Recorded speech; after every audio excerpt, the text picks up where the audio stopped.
get started, who here has any experience themselves, any personal experience with wake-up calls?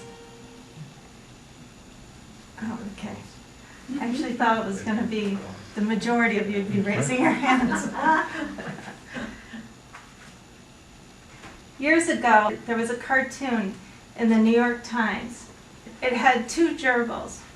One gerbil was really busy and he looked overwhelmed while trying to run on his running wheel. The other gerbil was just sitting there. He was hanging out. And his comment was, "I had an epiphany." Now, if you're like me, you probably could relate to one or the other or both of these gerbils. And that's my case. I can relate to both because I've been there and I've certainly been there. Because that's what happens for many of us. There's a certain event, defining moment, perhaps even a wake-up call, that causes us to have our own epiphanies.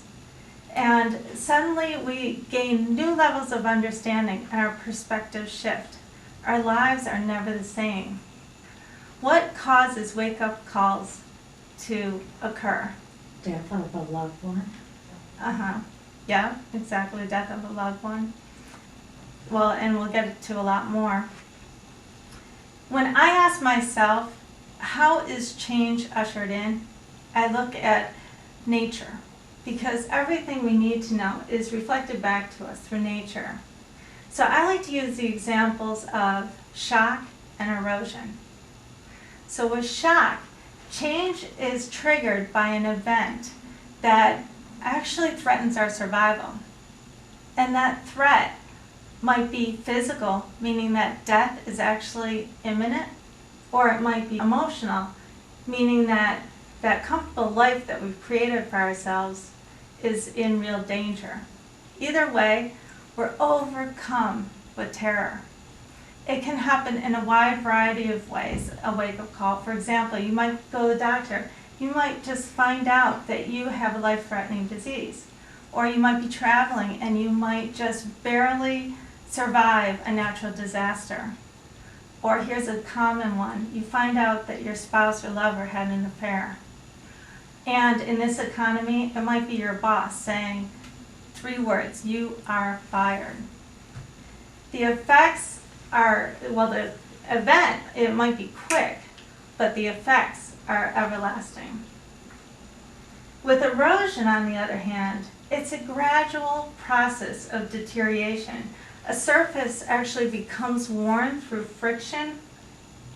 The effects of erosion are invisible to our naked eye on a daily basis, but the potent is actually just, the effect is just as potent.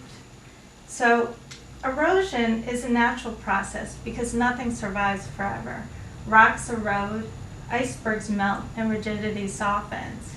And erosion isn't necessarily a bad thing. Because of erosion, space is created for something new to exist. Erosion can happen, for example, when your marriage falls apart. You might not even be arguing, but the closeness dissipates. Or erosion can happen in your career. What you once enjoyed doing becomes a grind in need of change. Erosion happens in many facets and in all kinds of relationships, including friendships. But here's the catch. When you choose to ignore the erosion that's happening, that's when a shocking event is more likely to occur. And that's actually what happened in my life. For most of my adult life, I was an intensely driven, type A person, consumed with climbing the corporate ladder. At the pinnacle of my career, I was living in Boston, and I was implementing ERP and CRM systems worldwide. So I traveled throughout Asia, Europe, and the US. And in many ways, I had it all. I had a loving husband, I had lucrative financial rewards, and I was still young. But on September 11, 2001, everything changed. All of us were impacted by that day. For me, the deepest connections to that tragedy were through my colleagues. When I saw Flight 11 fly into the North Tower of the World Trade Centers, my first thought was that could have been me. You see, that morning, many of my colleagues were flying to the West Coast for a conference. Fortunately, none of them were on the planes that crashed. Unfortunately, some of the colleagues from our New York office were. As I learned about the spouses and the children left behind, I suddenly realized that what we did on a daily basis paled in comparison. And I began to look at my life in a deeper way. But what happens with wake-up calls is if you choose to fall back asleep, then what happens? The alarm just gets louder and louder. And once again, that's what happened in my life. And this time, the universe didn't just come knocking, like we heard before this started. This time, the universe broke in. And 1 month later, while I was working from home, I was actually robbed in my house. I was in my pajamas, in my master bedroom, when the robber and I met eye to eye. Although I wasn't hurt in any way that day, I could have been raped or killed. It was as if I had just escaped 2 near endings to my life, and now I was living on borrowed time. This time, I actually really did dig down deep and review my life from the inside out. And after transforming my life in deeply fulfilling ways, I opened my private practice, Inspiring Hearts, and began coaching others. And what I've noticed over this last decade is that a lot of my clients have had their own wake-up calls. And for many of them, it was the end of a relationship or a marriage. There began to be patterns that would happen when I was working with people. And what I noticed is, just like Elizabeth Kubler-Ross identified 5 stages of coping with death, there's actually 5 steps that you can take that can help you move through traumatic change. So if there are certain endings in your life that are happening, whether it's the loss of a friendship, a relationship, a career, or even just dreams that aren't coming true, it helps to follow these 5 steps. Step 1, accept the situation. Avoid wishing for things to be different when you know that they can't. And instead of trying to force something to work, surrender and allow the process to unfold naturally.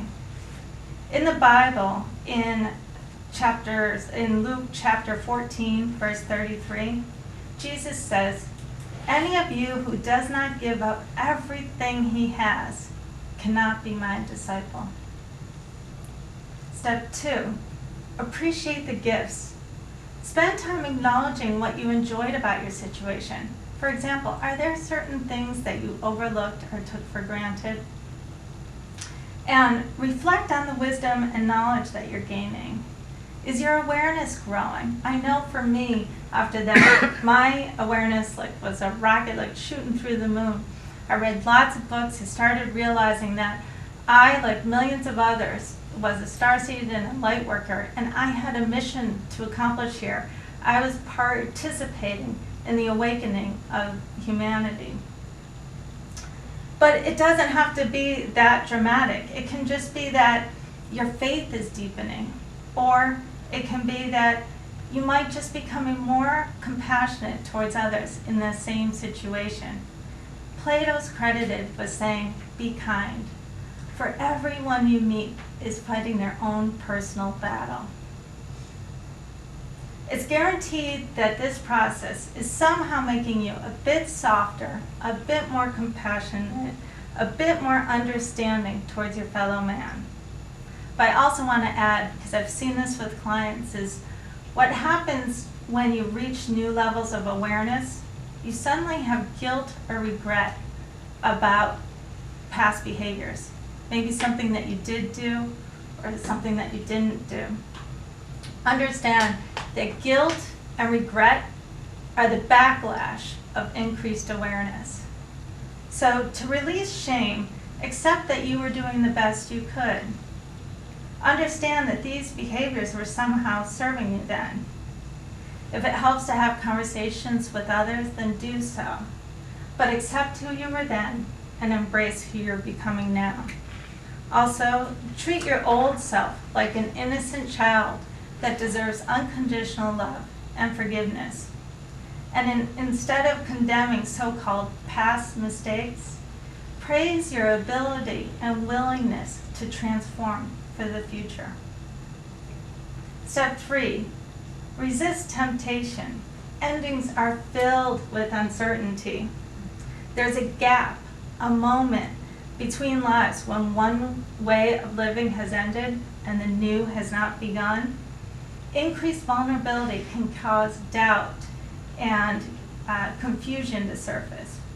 So if you find yourself yearning for that false sense of security and stability that your old life represented, reflect within to regain clarity. Resist settling for unhappiness by taking any baby steps you can towards fulfillment.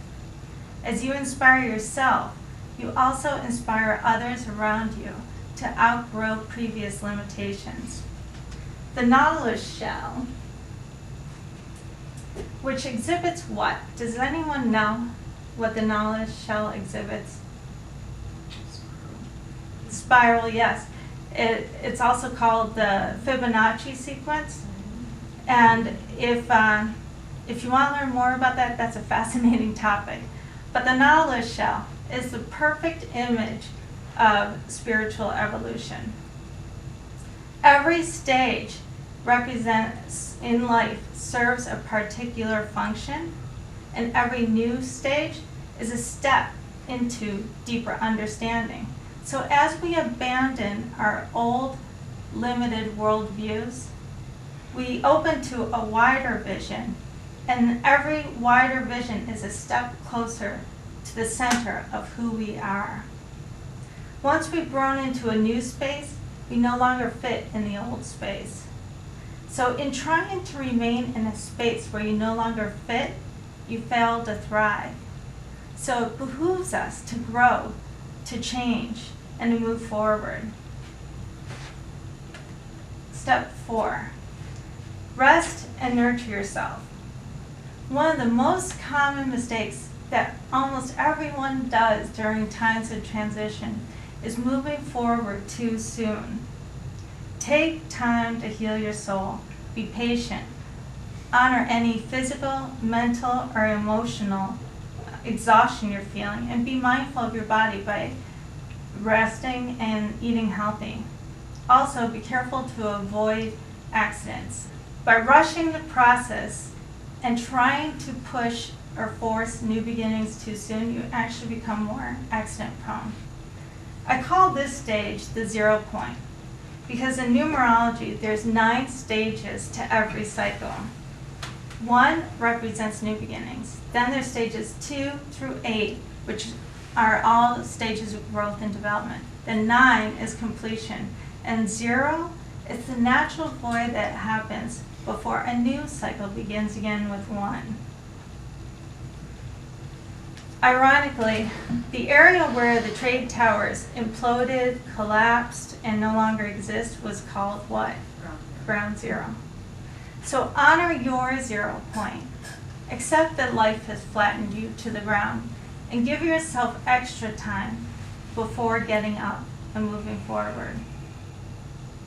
Step 5, emerge and rebirth. The good news is that in this final stage, you finally come to understand how painful endings lead to exciting new beginnings. This is a fertile moment. Finally, you'll know when you truly are ready to emerge because there's a grace that accompanies the healing. And yes, this entire process that we've been talking about is a healing. Now, it might have been a healing that broke you down before restoring you to your greatest self. And perhaps some significant things were forced to end. But you've also created space for a new you to emerge, and that new you is authentic and limitless. Let's reflect on 3 significant hidden blessings of wake-up calls. First, any wake-up call is a heart-opening experience. Andrew Bennett once said, "The longest journey you'll ever take is the 18 inches from your head to your heart." And as a collective whole, maybe on September 11, 2001, we all began taking that journey together. As we evolved from third-dimensional Homo sapiens to multi-dimensional Homo luminous, society as a whole is just beginning now to understand how to operate with open hearts. And it's important to add that the topic of opening your heart is so important, and it deserves a lot more attention than what we can give it today. And it's arguable that it's the most important personal transformational work you'll ever do in your own life. So if you're interested in that topic, I do have a play shop that has a CD and a workbook. Okay, has anyone read Dan Brown's book, The Lost Symbol?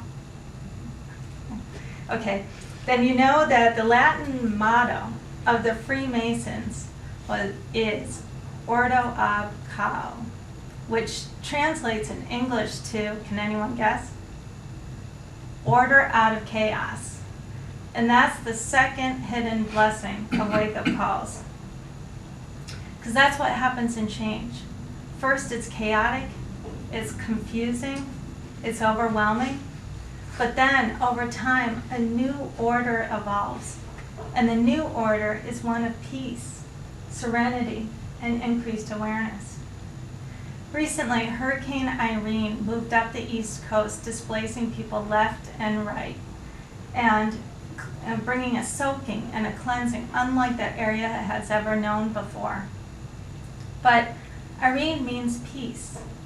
Peace always follows an intense storm, just the way that inner stillness follows a profound emotional upheaval.